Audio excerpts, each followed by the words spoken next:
2026 winter Olympics అధికారిక పేరు ఏమిటి? సరైన జవాబు మిలానో కోర్టినా వింటర్ ఒలింపిక్స్. వాతావరణ మార్పుల కారణంగా వింటర్ ఒలింపిక్స్లో ఏ సమస్య ఎక్కువగా కనిపిస్తోంది? సరైన జవాబు మంచు లభ్యత తగ్గడం. హిస్టరీ లిటరేచర్ ఫెస్టివల్ ఎక్కడ ప్రారంభమైంది? సరైన జవాబు హైదరాబాద్.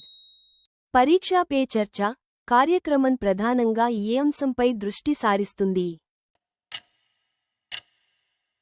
సరైన జవాబు పరీక్షల సమయంలో ఒత్తిడి నిర్వహణ. స్పేస్ సిటీ ప్రాజెక్టును ఆంధ్రప్రదేశ్ ప్రభుత్వం ఏ ప్రాంతంలో ప్రారంభించనుంది? సరైన జవాబు తిరుపతి. ఆంధ్రప్రదేశ్ రాష్ట్రం ఫైనాన్షియల్ ఇయర్ 2026లో దేశవ్యాప్తంగా ఏ అంశంలో ముందంజలో నిలిచింది? సరైన జవాబు ప్రతిపాదిత పెట్టుబడుల ఆకర్షణ.